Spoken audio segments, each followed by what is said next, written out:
Welcome to Community Insight, a show about the family well-being movement. I'm your host, Valerie Frost. Across this field, there's growing emphasis on youth engagement, bringing young people into conversations about the systems that impact their lives. But there's still a fundamental question many people are working through. What does it actually mean to treat lived experience as expertise? Today, we're joined by two child welfare advocates who are focused on that question, particularly how shared decision-making can shape solutions that actually work. Blanca Goetz is a Jim Casey Fellow and youth advocate, and Kathleen Holt-Whyte is a senior youth engagement consultant with Cetera Inc. Together, they help develop the Elevating Youth Engagement, or I, curriculum, a tool released by the Annie E. Casey Foundation that brings together systems leaders and young people to explore what meaningful partnership and advocacy work can look like. This conversation explores what happens when systems move beyond simply including young people and begin to consider what it takes for youth perspectives to actually shape decisions. I started by asking Blanca about the expertise that young people bring in, especially in spaces where adults have traditionally held that role. So I think the biggest misunderstanding that adult partners can have in this work when it comes to authentically engaging young person that is really that point of making sure that they're including the young person, having those discussions, actually listening to what the young person has to say, and then trying to find a way to incorporate that into the body of work. An example being that young people aren't just there just to solely be included. They are there to offer their perspectives, their experiences to inform some form of change, whether that be passing a bill, whether that be, training the trainer type scenarios. And so it's really important that the adult understands and checks their privilege. No one knows more than the other person. No one is more knowledgeable. No one is better than or less than in any way, shape, or form in the room. So really understanding, hey, how do I, as an adult who have a bachelor, master in social work, what have you, how do I check my privilege? And the important part with that is knowing, again, it's not necessarily saying that your education isn't valid or your credentials aren't valid, but also understanding that that doesn't mean that the young person's experience isn't valid. So I think that's really the biggest misconception. I want to stay here just for a moment because you've brought up now a couple times and it's standing out to me. So I think the listeners might be kind of wanting to zero in on it. This check your privilege thing. Mm-hmm. And check your professional privilege at the door. Your role and experience are not the expertise that matters most or are above youth experience. Can you talk more about that? What is the expertise that young people bring? Yeah. So when I say check your privilege on behalf of the adult professionals, as I call them, in the room, I mean it very much so. A young person could be a high school student who has some sort of lived experience. They've been either in a group home, they might be, in the process of being adopted. They might have had an interrupted adoption. I'm not sure if that's the proper term to use currently, but, and so I think a lot of times that experience, because we're currently living those changes in the system that we're wanting to see, or we, had those lack of services that we're trying to implement. So on the young person's behalf, the experience that we bring that is very invaluable is that of someone who is toes on the ground experiencing that in real time. I'll use the example of extension of care. Oftentimes when we talk about extension of care, it's not necessarily a countrywide thing, a nationwide thing. And you see some states that have done it versus other states who haven't. And a lot of times when a state decides to go and pursue that type of legislation, they have young people at the forefront to try and draft the bill, to try and speak out in front of the state legislature, sharing their experiences of why extending care is such a good idea. I did it for my own state here in Rhode Island, where I live, where we did our extension of care. I was already 19 by the time this passed, so I wasn't even going to qualify.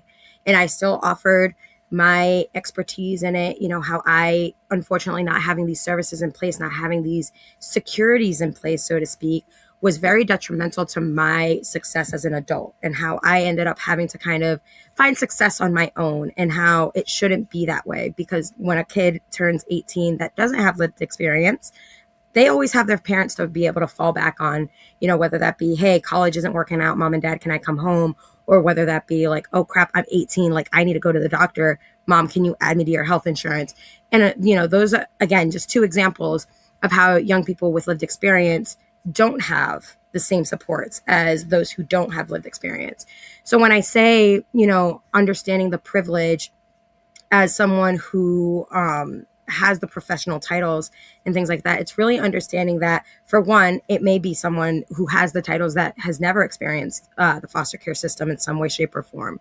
So really that piece of it, understanding that, like, you don't really know what it's like. You don't really understand what it's like unless you actively go through it.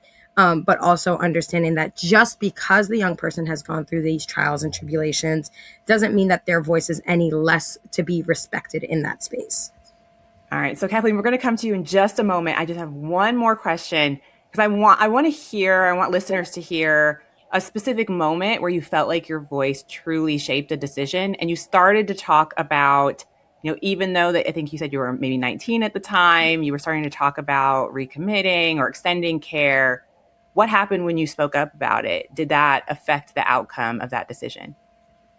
So I know that when we specifically did the extension of care, I can't speak to say that my story solely was the one that affected the change. There was a group of about 5 or 6 of us young leaders who spoke at the legislature, and we shared our stories as raw and as powerful as they were. And being able to, show the perspective to our state Senate and kind of show them like, hey, we had all these hard things happen. Sure. We had these fallbacks, what have you. But like, look at us now being able to sit here and eloquently, bring to a point why this is such an important thing. And it was a great moment when we finally got the message that the bill had passed, because we were approached by the Senate supporter for our bill. And he personally was like, it's because you guys were the ones who spoke up about this, because those who are affected by this were the ones who spoke up. We had some foster parents that spoke on why it was important. We had other stakeholders that spoke up about it. And he's like, it's because you guys had the courage to, stand up and speak about this, that this was passed. So I think that was for me the moment where I was like, you know what, this really like matters. Like, my voice does matter and make a difference.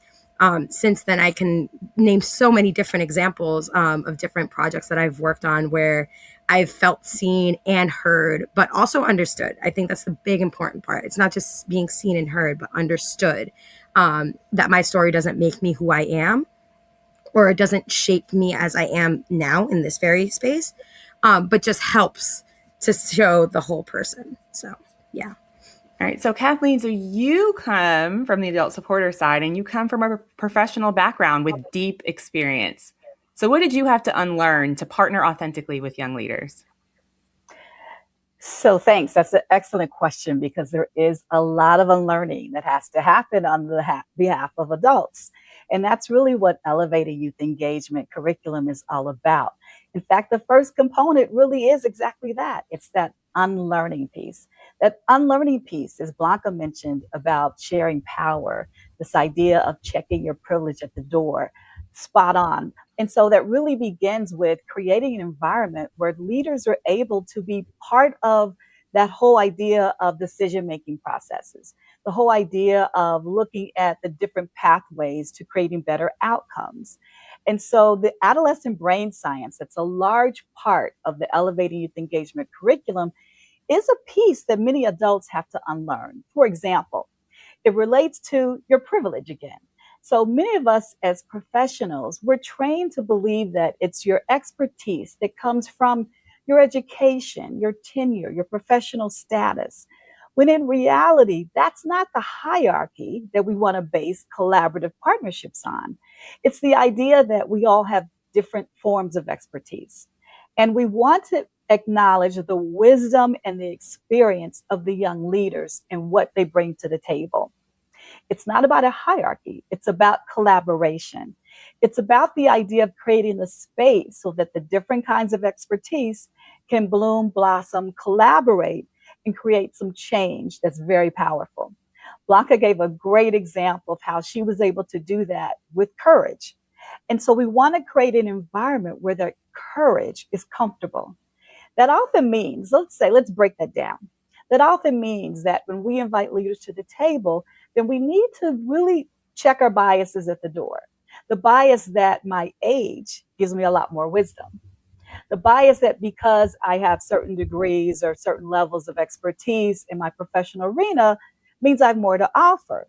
Sometimes it's as simple as the belief that I'm supposed to have all the answers. The reality is we all have something to bring to the table. And by collaborating, we can create a better outcome. We can ensure that the young leaders we partner with recognize their skill building is important. It means that we can ensure that they realize that the way they process information, which can be very different or the same as ours, is equally as valued as well. Let's break this down even further. It can even mean that when we put out documents that we want them to give feedback on, making sure that the language in that document is one that everyone can understand. We all know what it feels like to be in a room where we're looking at information and it's packed with jargon or acronyms that we can understand. You need to be an earth science degree person to understand it. We know what that feels like.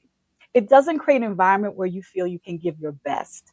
The same is true for young leaders. And I see Blanca nodding her head because I know this is an area she's passionate about. She and I have had the chance to work together quite a bit. And I can always count on Blanca's voice in the room to say, wait a minute, let's break some of this down. Let's clarify the information here. So sometimes I'm going to say, wait a minute too. I want to pause here because this is what I want. I think listeners want to hear a little more about this. So you introduced the iCurriculum and we need to hear more about this. We need all the information, but I want to back up to where your stories intersected. So you met Blanca before the iCurriculum was developed. So where were you in your journey of unlearning when you two first met? Like what project were you working on? Were you still kind of in the shift or had you been doing this for a long time? Like what did that look like? Thanks. I appreciate the question. So actually I have been doing it for a while. In fact, the Elevating Youth Engagement curriculum is built on the nearly 20 years of learning in the field.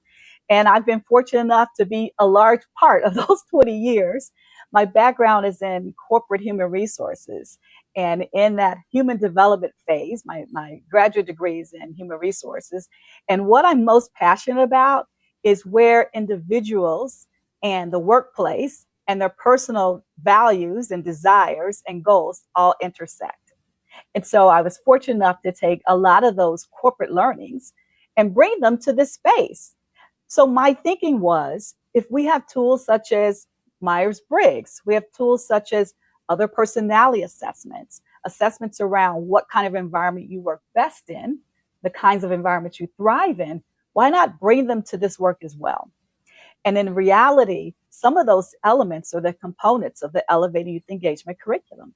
It's this notion that if we meet people where they are, then they're better for it, the colleagues are better for it, and the work is certainly better for it.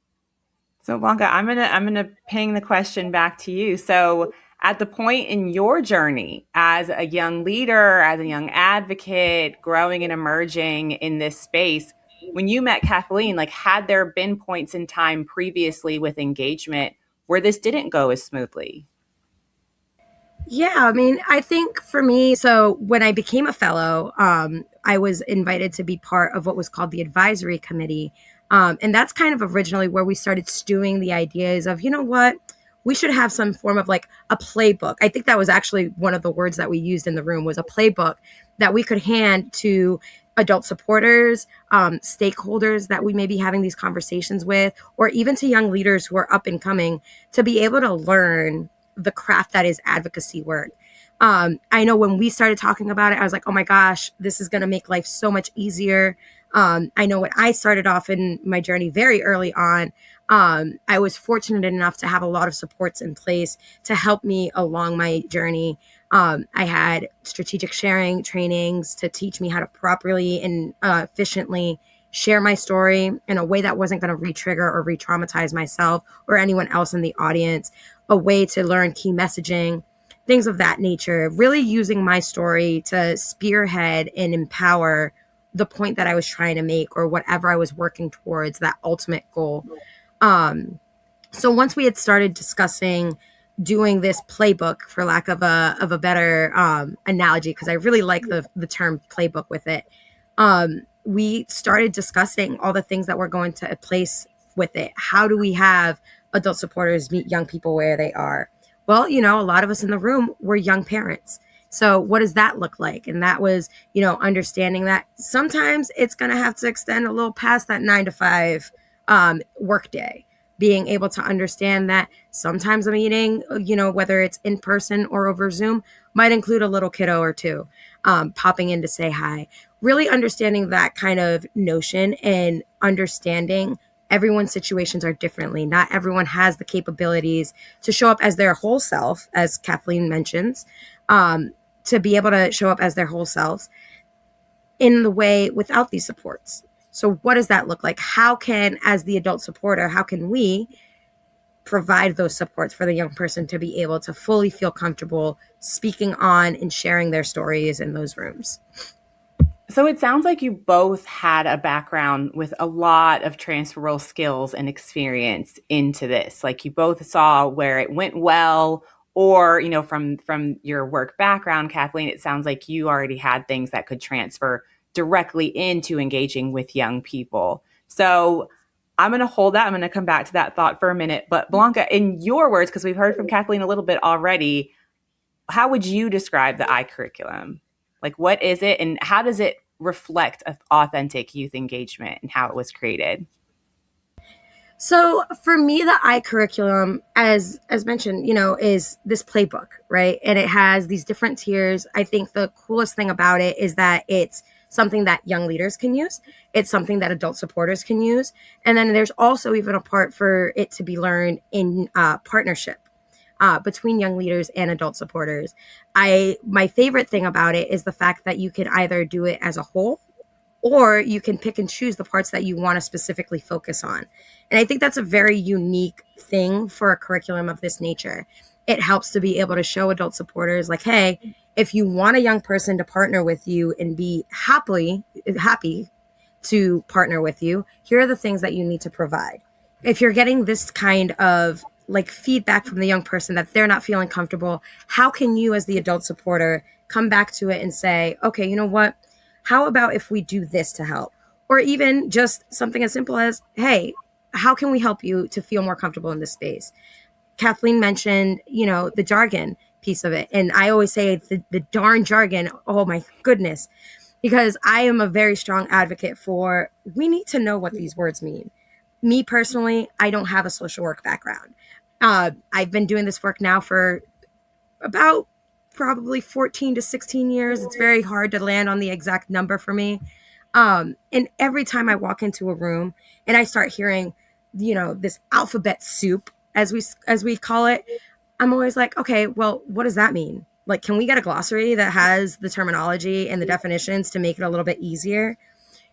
Having the adult supporters also understand that sometimes a young person may be uncomfortable asking for, clarification on certain things. So how can you, when you enter the room, make it so that the young leader that is going to be advocating in that room or speaking in that space, ensuring that they have all the tools they need to know exactly what's going on and be comfortable with having these discussions. But then also as the young leader, how do you gain that confidence to be like, you know what, this doesn't sound right. Can you explain this a little bit better? Like layman's terms. I know myself, it took a very long time for me to feel comfortable walking into a room and being like, I don't get it. Can you explain it like a different way? Kathleen can attest for there have been times where even in meetings that we have been in, I'll say, can you explain this like you would a 5-year-old? Because it just doesn't make sense. And they're happy to oblige and be able to do that. But it took a very long time for me to gain the confidence as an advocate to admit that I was that kid who was like, oh, if I raise my hand in class and ask this question, I'm going to be called the dumb kid. So it was a very hard thing to be able to come to terms with. And I think that in developing this curriculum, that was one of the biggest things we had in mind, was to ensure that the young leaders were very comfortable and confident being able to say, okay, yeah, you know what? I do belong in this space. I'm going to ask the questions that I need to ask. And then also teaching the adult supporters, like, hey, the young leaders might be scared of you guys, and that's okay. Like that's a thing we got to cope with. All right. So we talk about jargon, acronyms, all those things. I'm wondering with the curriculum, who actually wrote it? Well, that is a great question. And actually, the idea of creating the curriculum was elevating youth engagement in action. It was actually adult youth partnering in action. So the curriculum was designed and developed together in collaboration. Blanca mentioned that she's been part of an advisory committee. And so a number of us have been working together for quite a while, working together to not only work on systems change, but to look at the tools that allow folks to do that. And so collectively, we said, okay, how do we pull together a lot of the best practices and the things that Jim Casey Youth Opportunities Initiative has learned in its nearly 20 years? And a lot of those learnings didn't come from the adults. The learnings came from leaders like Blanca and other leaders pointing things out to us. It's this idea that leadership looks like many different things. So for many adults, it's actually changing the mental model around what leadership looks like. So as Blanca mentioned, we took a lot of the ideas and the learnings and we said, okay, what are some of the things that we believe are must-haves in order to make sure that authentic youth engagement comes to life? The things that Blanca mentioned, such as feeling comfortable in a room to speak up. Well, we needed to change our definition of what leadership looks like. Leaders speak up in a room. Leaders ask for clarification. Leaders ask, hey, can you break this down a little further? So creating an environment where not only is that encouraged, but creating space for that.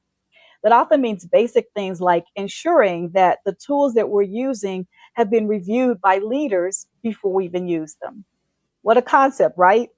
Ensuring that leaders are invited to the table as we design things for leaders. And so together we created these and we believe that they're pretty powerful. There are many frameworks out there. This one happens to be one that we believe is strongly rooted in the best practices, as well as adolescent brain science, as well as skills and tools that are based on basic communication theories, that are based on the things that leaders need in order to excel, that are looped around the idea of meeting people where they are. One of the great things about this curriculum is that it can be utilized right off the shelf. It can be used in segments. You can decide which things are right for you. So we encourage you to take the curriculum and make it your own, to add your local data, disaggregated data, to add anecdotes that relate to your particular group. You even have the opportunity to decide which components are best for where you are in your youth engagement process. So you talk about, and I heard from both of you, like creating this environment, checking privilege, partnership. We're both working on this. We're elevating, we're empowering people to show up in their leadership. And all of it sounds great, but from the adult side, if they come from a place where this is new to them, they're learning. I mean, they're taking this curriculum in order to go through a growth journey, right? So we're going to assume that they're at a place where they have, opportunity to grow and learn and to for this to become a practice for them, right? So either in your experience, Kathleen, or what you've seen working with others, using the curriculum with others as people are adopting this, what can come up for adults? Like what can feel uncomfortable about this shift? Sure, well, certainly the changing of mental models, right? It's checking your biases at the door, even your biases around the perspective of young leaders. We don't make assumptions about the values that folks hold.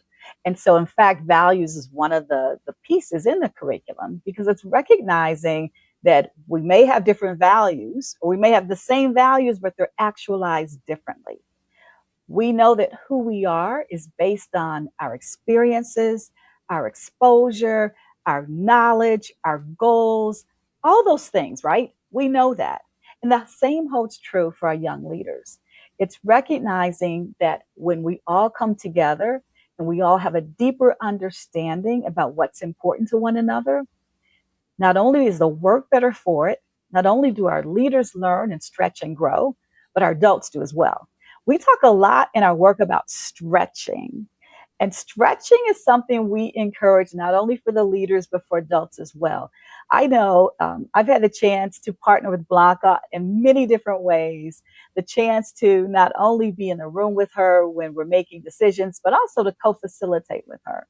And I would say that we certainly want our leaders to expand their knowledge and perspectives.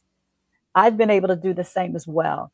I think this is definitely an arena where you may give as much as you get. You may teach as much as you learn, and certainly we all stretch and grow together. All right, Blanca, so we hear about this co-learning, and we started off with this, checking your privilege at the door, youth expertise is valuable. I think what we've learned throughout this episode is it's co-expertise, right? But when we talk about the curriculum, what would have happened differently if adults had designed it alone? That's an amazing question, actually. I love that question. I think that one of the biggest things is that it wouldn't feel, at least for me, it wouldn't have felt like an authentic playbook again, for the youth engagement piece of it all. In the past, I've heard adult supporters talk about youth engagement. It's very much a lot of like, oh, well, we want the young people to be in the room and have a seat at the table. That should be more than enough. Or they'll have young leaders who will say something, and then that thought or those words won't be reflected in whatever the project is. And so one of the things that I absolutely loved when we were creating this curriculum was that we were able to see each step of the way how it was being created. We had a group discussion. Okay, what are some of the big things that you have learned in your journey getting to where you are today that you would want to share to other young leaders? What are the things that you want to share with adult supporters? Those ideas were then taken, they were written down, and then it was made more concise. Then that was brought back to us. Okay, so like we heard you guys last time. What does this sound like? Like, does this sound true to what we discussed last time? And then again, we would give our feedback either, yeah, that sounds right, or like, you know what? No, I think you guys got this part wrong. And so we were actively part in being able to talk on exactly what it meant to have this curriculum, how we wanted it to look for young leaders as well as adult supporters. And personally, I know for me, I've been able to see it in like literally nitpick. Oh my God, I remember the conversation we had when we spoke about well-being. I remember the conversations that we had when we started talking about meeting the young leaders where they're at, and just being able to see that reflected. My own previous experience, I've seen time and time again where young leaders walk into the room and we're just kind of there. We're not really asked our opinion. People talk around us. If we say something, they're like, oh, okay, yeah, we'll note that down. But then it never gets followed up on. So I think that this is just a really great example of what can actively happen when you actually take the time to listen to the young leaders and be able to put into perspective what it will do, like what product will come out of that. And I think that's just a beautiful thing in and of itself. So I've heard a lot on this episode so far about how the process of developing the iCurriculum itself was authentic youth engagement. And so I want to hear about the impact in the real world examples of those that are using the curriculum. So do y'all have an example of a site that is using the iCurriculum where you've seen real change? So actually we do. One of the tools that we think is so effective, and one that we encourage folks to use when they're beginning to look at the curriculum, is the Spectrum of Youth Participation tool. It's a great tool to help you examine where you currently are with your youth engagement and where you'd like to go. For some folks, that means starting at the introductory level, making sure that as they invite leaders to the table, that there's not tokenism, for example. For others, you're doing it exceptionally well already. And so it's about recalibrating or looking at ways that you can level up. So we've seen a number of successes to that. And one is the Thriving Families Safer Children initiative, which is a national partnership. They have a lot of successes around using the Elevating Youth Engagement curriculum. A number of different municipalities and locations around the country have been using it to great success, and we appreciate their feedback. Here's the key point. We know that many of us have great intentions around bringing young leaders to the table. We know that many of us are very thoughtful about the need to do so. The Elevating Youth Engagement curriculum gives you the how. How do you get started? What are the tools that I can pick up and use just as they are? What are the things that I can tweak? How I can even co-facilitate with the young leader and practice elevating youth engagement from the front of the room. These tools are available for you. The slides are already there for you. The trainer talk, if you will, is there for you, as well as some tips and handouts as well. So we encourage folks to pick it up, to get to know the curriculum. The curriculum is, of course, free. Can't say that enough, right? It's free for the field. It's free for those of you who are considering ways that you can stretch and grow around youth engagement and ensure that you too are doing all that you can to ensure you partner with young people in a way that's respectful, collaborative, allows the whole being and the holistic and the well-being to be present in a way that's beneficial for everyone and for the work itself. All right, so Blanca, I'm curious because we've heard that it's working with sites. We've already seen it being used. Obviously, the process itself in the development of the curriculum works really well. But what are your thoughts on scaling authentic youth engagement? Do you think it could, if it grew and expanded and really spread everywhere, it just, the more sites were using it, more states were using this, do you think it would remain authentic, or do you think there's some risk in it being watered down?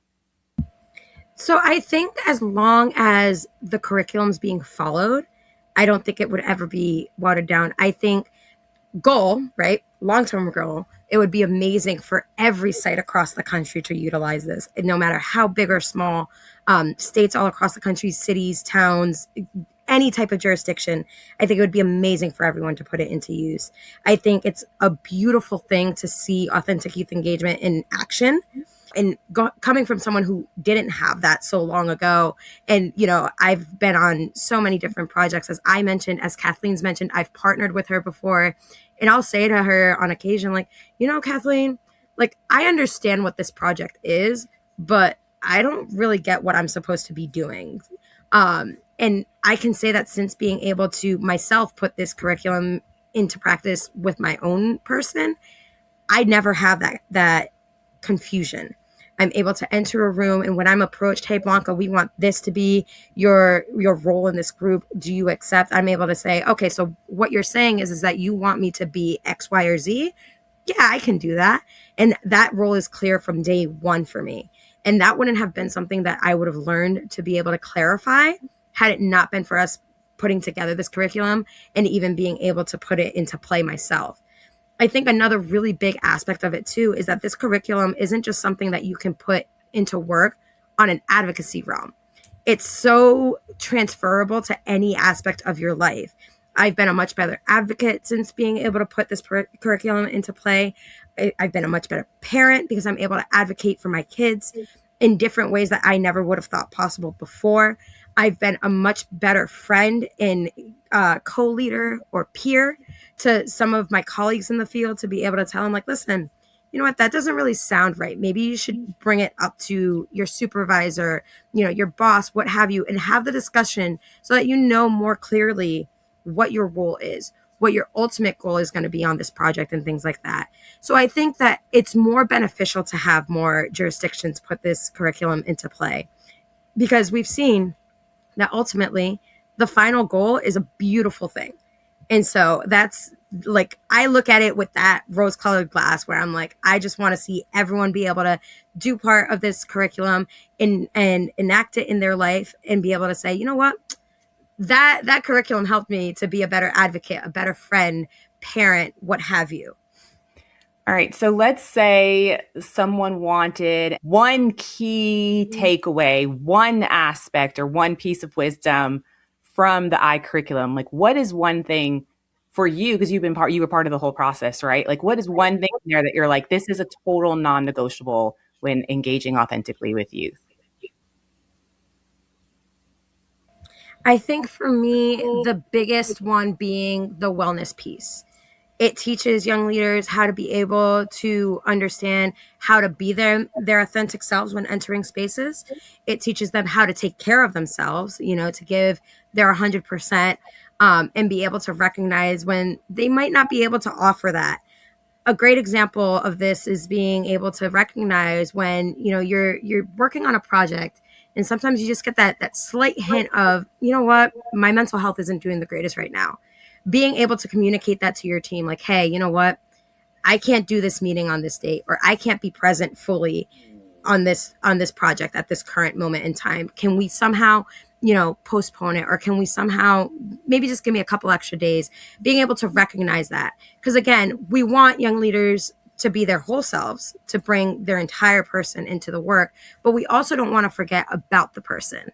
So we want to ensure that they have the things in place to be able to say, you know what, I'm not doing the best mentally. I can't be the best that I can be at this project. Again, something that we as young leaders with lived experience can tend to struggle with, because we tend to see it as, oh, if we're not here for this meeting, then someone's going to call us lazy, or we're going to be seen as not wanting to be part of the project. When in reality, that's not really the case. And it's such a harmful stigma to have for these young leaders. So this curriculum, especially the wellness piece, really teaches them to be able to say, like, no, I need to take space so that my person is at 100%, and so that therefore I'm bringing my absolute best self to the table to help other young leaders that may be going through this. All right. And Kathleen, I've got a 2-part question before we wrap up here. So one, Okay. on the other side, for the adult supporters, they want that little like bite chunk here, that cliff notes. If they're listening and they want to engage youth, they're not sure where to start. What is one mindset shift that they need to make tomorrow? And then if you could just wrap us up with, if people want this iCurriculum tomorrow too, where do they get it? Absolutely. So I think Blanca really was speaking about something that's so important, that well-being. And it's really a reframing of what leadership looks like. So what if we reframe, using that example of well-being, if we reframe the concept of a leader saying we need to step away, reframe that to be, leaders take care of self. Leaders take care of self. And so much of this really is about reframing. It's about checking your privilege at the door. It's also reframing what it means to engage with leaders. So we talk about preparation, opportunity, and support. Preparation, opportunity, and support. Ensuring that we're prepared and leaders are prepared to enter the space, to ensure that the opportunity is one that the leader is interested in, helps the leader grow professionally and developmentally in the way that they choose, and also makes a meaningful contribution. And that support piece. Support can look very different for different leaders.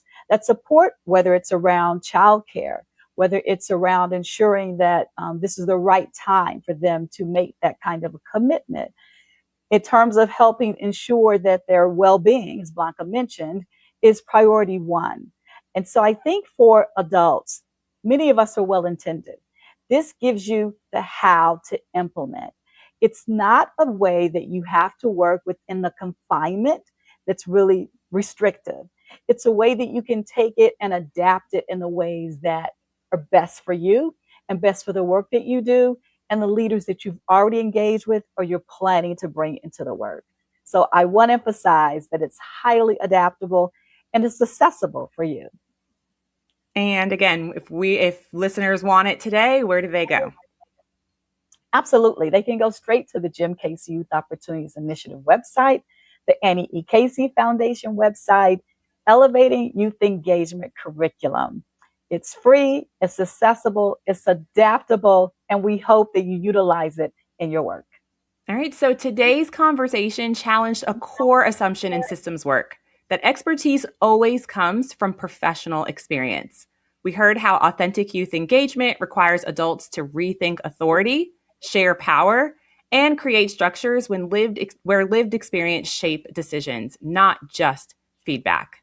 So the iCurriculum offers a practical example of what happens when youth leadership moves from participation to partnership. Authentic partnership asks adults to lead differently with humility, curiosity, and a willingness to share power. So thank you, Blanca and Kathleen, for showing us what that can look like in practice. Thank you for having us. Thank you. Thank you, Blanca. Thank you. That was my conversation with Blanca and Kathleen.